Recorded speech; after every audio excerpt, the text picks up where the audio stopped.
Vasanth TV ரசிகர்களுக்கு வணக்கம். இன்னைக்கும் நம்மளுடைய தெரிந்து கொள்வோம் நிகழ்ச்சியில தெரியாத பல விஷயங்கள் தான் தெரிஞ்சுக்க போறோம். எல்லாரும் காமனா யூஸ் பண்ணக்கூடிய ஒண்ணு இந்த டாய்லெட் பேப்பர் அப்படின்னு சொல்லுவாங்க. வருஷத்துக்கு இந்த டாய்லெட் பேப்பர்ஸ் எத்தனை செலவாகுது அப்படின்னு பார்க்கும்போது ஒரு பர்சன் ரொம்ப ஆவரேஜா இங்கெல்லாம் அவ்வளோ இல்லை இந்தியாவில். பட் யூஎஸ் மாதிரியான அதர் கண்ட்ரீஸ்லாம் பார்த்தோம்னா அங்கெல்லாம் டாய்லெட் பேப்பர்ஸ் ரொம்ப அதிகமாக யூஸ் பண்றாங்க. ஈவன் பப்ளிக் யூசேஜுக்குமே அது இருக்கும். அப்படி பார்க்கும்போது 127 ரோல்ஸ் கிட்ட பர் டேல பர் பர்சனே எல்லாத்தையும் எடுத்துடுறாங்க. அப்படின்னா ஒரு இடத்துல ஒரு ஆள் மட்டுமே இவ்வளோ டிஷ்யூ பேப்பர்ஸ் யூஸ் பண்றாங்க அப்படின்னும் போது அப்போ மொத்தமா டாய்லெட் பேப்பர்ஸ் எவ்வளோ யூஸ் ஆகும் அப்படின்னு கேட்டோம்னா ஒரு வருஷத்துக்கு 42 பில்லியனுக்கு மேல டிஷ்யூ பேப்பர்ஸ், அதாவது டாய்லெட் பேப்பர்ஸை யூஸ் பண்றாங்க அப்படின்னு சொல்றாங்க. அப்போ இந்த 42 மில்லியன் ஆஃப் டிஷ்யூ பேப்பர்ஸ், இந்த டாய்லெட் பேப்பர்ஸை உருவாக்குறதுக்கு ஒரு நாளைக்கு 2 மில்லியன் மரத்தை நம்ம எடுத்தா மட்டுமே தான் அதுல இருந்து இவ்வளோ பேப்பர்ஸ் வருஷத்துக்கு கிடைக்கும் அப்படின்னு சொல்றாங்க. ஸோ 1.5 to 2 மில்லியன் அளவுக்கு மரத்தை கட் பண்ணி அதுல இருந்து எடுக்கிற எக்ஸ்ட்ராக்ஷன் தான் இவ்வளோ டாய்லெட் பேப்பர்ஸ் வரதுக்கான காரணம். இதை முடிஞ்ச அளவுக்கு யூசேஜை கம்மி பண்ணோம்னா இயற்கையை நம்மளால் காப்பாற்ற முடியும். தேவையான விஷயங்களுக்கு அத்தியாவசியத்துக்கு நம்ம இயற்கையை பயன்படுத்துறது தப்பு இல்லை. பட் இதெல்லாம் ஒரு ஆடம்பரம் தான். ஹைஜீன் அப்படின்ற இன்னொரு பார்ட்டை சொன்னாலும் இதுக்கு வேற ஏதாவது ஒரு ஆல்டர்னேட்டிவை உருவாக்கிட்டோம் அப்படின்னா அப்போ இந்த மரங்களை நம்மளால சேவ் பண்ண முடியும் அப்படின்னு சொல்றாங்க. நம்ம நிறைய பெயிண்ட்ஸ் எல்லாம் இப்போ பார்க்குறோம். அதெல்லாம் வாட்டர் ப்ரூஃப் கோட்டிங்கோட வருது. எப்படின்னா தண்ணியில் பட்டு அது ரஸ்ட் ஆகிறதோ இல்லை தண்ணி அது மேலேயே இருந்து அது ஒரு மாதிரி ஃபேட் ஆகிறது, இல்லை அது அப்படியே ஒரு மார்க் ஆகிறது, இப்படிலாம் நிறைய நம்ம பார்த்துட்டு இருந்த காலம் போய் இப்போ எல்லாம் வாட்டர் ப்ரூஃப் பெயிண்டே வந்துருச்சுப்பா. தண்ணி அது மேலே பட்டுச்சுன்னா அப்படியே வலிக்கிட்டு போகும். அந்த மாதிரியான ஒரு கோட்டிங்கை கொடுக்குறாங்க. ஆனால் இந்த கோட்டிங்கை லோட்டஸ் எஃபெக்ட்னு சொல்லுவாங்க. இந்த லோட்டஸ் எஃபெக்ட்னா என்ன? தாமரையுடைய இதழ் இருக்கும் இல்லையா, அந்த இலை, அந்த இலையில ஏதாவது ஒரு தண்ணி ட்ராப்லெட் ஊற்றுனீங்கன்னா அது எக்ஸ்ட்ராக்ட் ஆகாது, அது வடிஞ்சு கீழே தான் போகும். இதை தான் லோட்டஸ் எஃபெக்ட் அப்படின்னு சொல்லுவாங்க. இன்னொரு பக்கம் சூப்பர் ஹைட்ரோஃபோபிசிட்டி அப்படின்னு சொல்லுவாங்க. ஸோ இதோடைய முக்கியமான வேலை என்னன்னா தண்ணிக்கும் இதுக்கும் ஆகவே ஆகாது. ஸோ தண்ணி இது மேலே பட்டுச்சுன்னா இது அப்சர்வ் பண்ணிக்காம அது வேணாம் அப்படின்னு சொல்லி ஒதுக்கிறோம். இதுக்கான காரணம் என்னன்னா ரொம்ப சின்ன சின்னதான முற்கள் போன்ற ஒரு பகுதி அந்த ஃபுல் இலையிலையுமே இருக்கும். இன்கேஸ் அதில் ஏதாவது ஒரு டேமேஜ் ஆயிடுச்சுன்னு வச்சுக்காங்க, அது திரும்ப வளர வச்சு மறுபடியும் இந்த தண்ணி எதுவும் அதை அஃபெக்ட் பண்ணாமல் பார்த்துக்கும். இருந்தாலும் தண்ணி இது மேலே விழுகிறதுக்கான காரணம் தவக்கலை எங்கேயாவது குதிக்கிறது, மழை பெய்யறது. ஆனால் அதுவும் ஒரு ரீசன் தான். அந்த இலைக்கு மேலே இருக்கக்கூடிய எல்லா அழுக்கையும் அது ஒரு வேக்யூம் மாதிரி ஃபுல்லாத்தையும் உறிஞ்சு அதுக்கப்புறமா தான் கீழே விழுகும். அதனால எப்போவுமே அந்த தாமரை இலை பார்த்தீங்கன்னா ரொம்ப ஃப்ரெஷ்ஷாகவே இருக்கும். இதனாலேயோ என்னமோ தெரியல ரொம்ப ரொம்ப எக்ஸாக்டாக இதை நல்லா உணர்ந்து இதிலிருந்து நம்ம அப்படியே இம்ப்ளிமெண்ட் பண்ணுவோம் தான் வாட்டர் ப்ரூஃப் கோட்டிங் அப்படின்றத கொண்டு வந்தாங்க. அது காருக்கு, பைக்குக்கு, இது இல்லாமல் பெரிய பெரிய வீடுகளுக்கு ஒரு ஷீல்டாகவும் இதை பயன்படுத்தலாம்னு சொன்னாங்க. ஆனால் என்னதான் இவ்வளோ விஞ்ஞானங்கள் வளர்ந்துருந்தாலும் இயற்கை அளவுக்கு அவங்களால காம்படிட் பண்ண முடியல.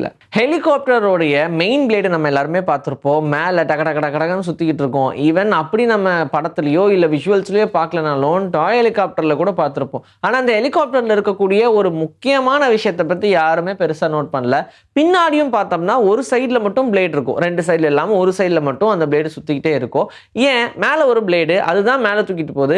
இருந்தாலும் எதுக்கு இந்த சைட் பிளேட் அப்படின்னு பார்த்தோம்னா ஒரு ஹெலிகாப்டர் அதோடைய மெயின் பிளேடை செயல்படுத்தும் போது அங்கே நியூட்டன்ஸோடைய எஃபெக்ட் உருவாகும். என்னன்னா every reaction has a opposite and same reaction அப்படின்னு சொல்லுவாங்க இல்லையா, அந்த லா அங்கே பயன்படுறதுனால ஃபுல் ஃபோர்ஸில் மேலே ஏறும்போது ஒரு புறமாக அந்த பிளேடு சுற்றுறதுனால அது ஒரு பக்கம் மட்டுமே திசை மாறி போகிறதுக்கு சான்சஸ் இருக்குது. அதை முன்னாடியே ஐடென்டிஃபை பண்ணாங்க. அப்படின்னா அந்த ஆப்போசிட் ரியாக்ஷனை நம்ம அங்கே டேக்கிள் பண்ணணும் அப்படின்றதுக்காக பிளேடு இந்த பக்கம் சுற்றுது அப்படின்னும் போது ஹெலிகாப்டர் இப்படி திரும்புது அப்படின்னா அதுக்கு ஆப்போசிட்டில் ஒரு ஃபோர்ஸை கொடுத்தோம்னா அப்போ அது ஸ்டெபிலிட்டிக்கு வந்துடும் அப்படின்னு சொல்லி அப்போ கண்டுபிடிச்சி வச்சது தான் இந்த சைட் பிளேட். அதுவும் பார்த்தோம்னா ஒரு பக்கம் தான் இருக்கும். ஆனால் இந்த சைட் பிளேட் மட்டும் இல்லைன்னு வச்சுக்கோங்க, அந்த ஹெலிகாப்டர் செயலிழந்து போயிடும் அப்படின்னு சொல்கிறாங்க. கட்டுப்பாட்டே இழந்து எங்கேயாச்சும் போய் மோதுறதுக்கு சான்சஸ் இருக்குது. அதனால் இந்த ஹெலிகாப்டர் பறக்கிறதுக்கு ரொம்ப ரொம்ப முக்கியம் அந்த சைட் பிளேடும் தான். விக்கல் வந்த உடனே எல்லாரும் சொல்கிற காமனான விஷயம் என்ன? யாரோ ஒன்று நினைக்கிறாங்க, அதனால தான் உனக்கு விக்கல் வருது அப்படின்னு சொல்லுவாங்க. ஆனா விக்கல் நிஜமாவே அப்படிதான் வருதா? யாரோ நினைச்சா எப்படிப்பா நமக்கு விக்கல் வரும் அப்படிலாம் சொல்லுவோம். பட் உண்மையிலேயே இந்த விக்கல் எப்படி வருது அப்படின்னு பார்க்கும்போது நம்மளுடைய ஸ்டொமக் இதுக்கு பார்த்தீங்கன்னா டயஃப்ரம் அப்படின்ற ஒரு லேயர் பக்கத்துலேயே இருக்கும். அந்த டயஃப்ரம் லேயர் என்ன பண்ணுன்னா நம்ம ரொம்ப வேகமாக சாப்பிடும்போது அதோடைய ப்ரெஷர்னால அந்த டயஃப்ரம் கொஞ்சமாக சுருங்கிடும். அப்படி சுருங்குறதுனால அந்த இடத்துல காற்றோடைய வேகம் ரொம்ப அதிகமாக இருக்கும். உள்ளே இருக்கக்கூடிய காற்றெல்லாம் போய் நம்மளுடைய அந்த தொண்டை வரக்கூடிய அந்த நாளங்கள் இருக்கும் இல்லையா, அந்த வோக்கல் கார்டில் போய் ஃபுல்லாகவே அந்த ஏர் ப்ரெஷர் அடைக்கிறதுக்கு சான்ஸ் இருக்குது. அப்படி ஒரு வேளை பிளாக் ஆகுது அப்படின்ற பட்சத்தில் அது விக்கலாக கன்வெர்ட் ஆயிரும். இப்போது இந்த டயஃப்ரம் பழைய நிலைமைக்கு திரும்பி வர வரைக்கும் நமக்கு அந்த விக்கல் இருக்கும். அதனால தான் சொல்லுவாங்க, உங்களால முடிஞ்ச அளவுக்கு கொஞ்ச நேரம் மூச்ச ஹோல்ட் பண்ணி வைங்க. இல்லன்னா நல்லா ஒரு சில்லான ரூம் டெம்பரேச்சர்ல இருக்கக்கூடிய வாட்டர் குடிங்க. ஹாட் வாட்டர் குடிக்காதீங்க அப்படின்னு சொல்லுவாங்க. அந்த டயப்ராம் எப்போ பழைய நிலைமைக்கு திரும்பி முடிஞ்ச அளவுக்கு அந்த ஏரை லாக் பண்ணுதோ, அப்ப நம்மளுடைய விக்கல் தானா சரியாயிடும். ஜப்பான் ஏன் இவ்ளோ கிளீனா இருக்கு அப்படின்னு தெரியுமா? ஏன்னா, அங்க இருக்கக்கூடிய ஆட்கள்லாம் ஏதாவது ஒரு குப்பைய தூக்கி வீசினா கூட கவர்மெண்ட் கிட்ட பர்மிஷன் கேட்கணும் அப்படின்ற மாரி தான் இருக்கு. ஆக்சுவலா இந்த ஜப்பான்ல என்ன பண்றாங்க, ரொம்ப சின்ன சின்ன கார்பேஜ் டஸ்ட் எல்லாம் ஒண்ணும் பெருசா யோசிக்கிறது இல்ல. ஃபுட் வேஸ்ட் இல்லன்னா வந்து ஏதாவது சின்ன சின்னதா இருக்கு. பேபி வேஸ்ட் இதெல்லாம் ஓகே. ஆனா அதையுமே நீங்க தனியா தான் பிரிச்சு போடணும். அது வேற விஷயம். ஆனா பெருசா நீங்க ஏதாவது வேஸ்ட் பண்றீங்க, அத தூக்கி போடணும் அப்படின்னா, அதுக்கு நீங்க கவர்மெண்ட்டுக்கு காசு குடுக்கணும்னு சொல்லுவாங்க. இங்கலாம் பார்த்தோம்னா என்ன தூக்கி போய் குப்பை தொட்டிக்கு பக்கத்துல வச்சுருவோம். இல்ல குப்பையிலே போட்டுருவோம் அப்படின்லாம் சொல்லி போட்டுருவாங்க. ஆனா அப்படிலாம் அங்க போடவே கூடாதுன்றதுல ரொம்ப ஸ்ட்ரிக்ட் ரூலாவே இருக்காங்க. ஆனா அப்படிலாம் அங்க போடக்கூடாதுன்றதுல ரூல் ரொம்ப ஸ்ட்ரிக்ட்டாவே இருக்கு. இப்போ நீங்க ஒரு கார்பெட் வேணான்னு சொல்லி தூக்கி வீசுறீங்கன்னு வச்சுக்கோங்க. அத நீங்க அப்படியெல்லாம் தூக்கி போட முடியாது. ஃபர்ஸ்ட் அந்த கார்பெட்டோடைய சைஸ மெஷர் பண்ணணும். அது எந்த அளவுக்கு சைஸ் இருக்கோ அத கொண்டு போய் கன்வீனியன்ட் ஷாப்ன்னு நெறைய ஷாப் சுத்தி சுத்தி இருக்கும். அங்க போய் அத சொல்லணும். அத சொன்னதுக்கு அப்புறமா அவங்க அந்த சைஸ்க்கு ஏத்த மாதிரியான ஒரு ஸ்டிக்கர்ஸ் குடுப்பாங்க.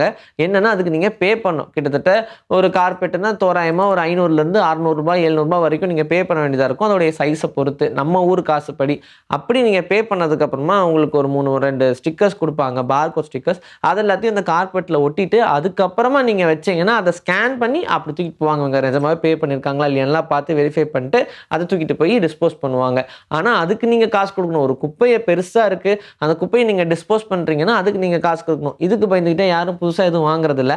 ஏன்னா, வாங்குறதுக்கும் செலவு பண்ணணும். குப்பைய போடுறதுக்கும் செலவு பண்ணணும். அதனால நெறைய பேர் இருக்கிறத வச்சு யூஸ் பண்ணுவோம்ப்பா அப்படின்னு யூஸ் பண்ணிக்கிட்டு இருக்காங்க. இதனால தான் ஜப்பான் ரொம்ப ரொம்ப கிளீனா இருக்கு அப்படின்னு சொல்றாங்க.